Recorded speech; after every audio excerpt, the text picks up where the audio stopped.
All right, let's talk knee health today.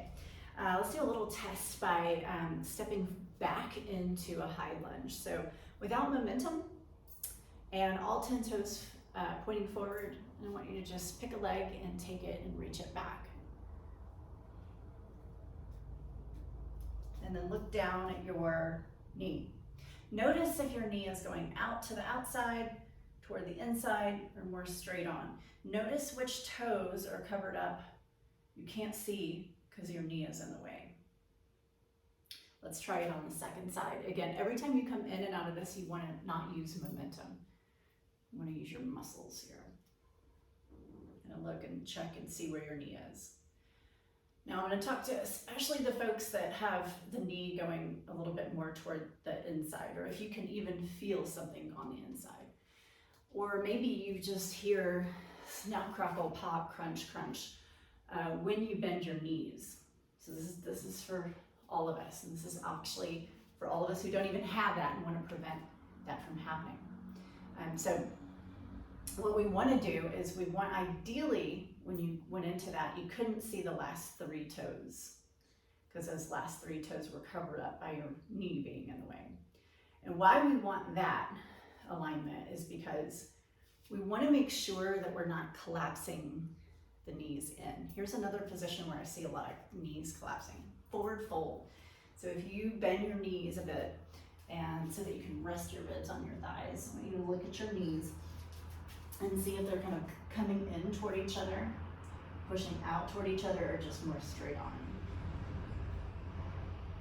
Exhale, stand up with a straight spine.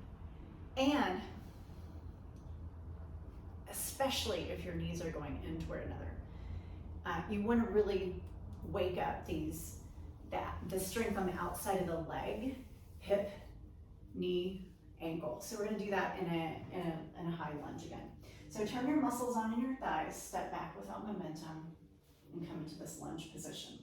Imagine that you have 3 dots, 1, 2, 3, hip, knee, ankle, and you're going to push energetically out into those three dots, your hip, your knee, and your ankle.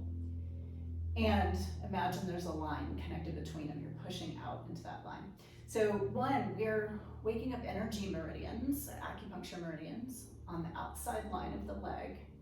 We're also strengthening physically the muscles, the tendons, the bones, having everything kind of align and push out. Now we want to do a second thing. We want to engage the upper thigh and pull the upper thigh gently in towards the hip socket. So this position, we're training ourselves to not put too much force in the medial meniscus, in the ACL, the MCL, and then also the patellar tendon. So this pullback is going to keep it out of the patellar tendon. And why that's important is because those are the surgeries you hear about. Is that right? That's right. So if you injure the outside of your knee, it's so much easier to correct with exercise and non-invasive procedures rather than a surgery. So after you come out of this, let's kind of look at our alignment and feel your leg. You feel a little bit more injury, not injury. You can feel more strength there, which is going to prevent injury. I get this a lot of people who are athletes because we want them to not have specifically injuries. So is it easier to kind of keep your knee reaching out to the side when you step back into this again? Go ahead and step forward. So if you, let's say you're going to go and play tennis. If you know that your knees kind of collapse in toward each other, that will happen in tennis a bit. Or golf, you put a lot of pressure on the inside of the knee as well. But before you go out for your sport, before you go out for your hike, whatever you're going to do, come into this position. Wake up the strengthen, and wake up the energy so that your body will hold, now in your sport, your knees pressing gently apart. Go ahead and come into like a chair pose. Chair pose, lift the chest, send your hips back. Push your knees slightly apart. And then pull your thighs up into your hip sockets. Again, it's going to pull a little bit of force out of the patellar tendon. And I always say to people, what we want to do is we want to have our muscles moving our joints, not our joints moving our muscles. Go ahead and come up, lift your thighs up into the hip sockets to stand. You'll feel a little glute work there too, a little bonus.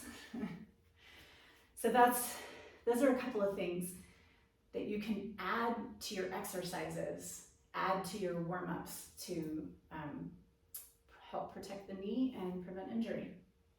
Stay tuned, we'll have more videos like this. Hit like, hit subscribe, and we'll see you soon.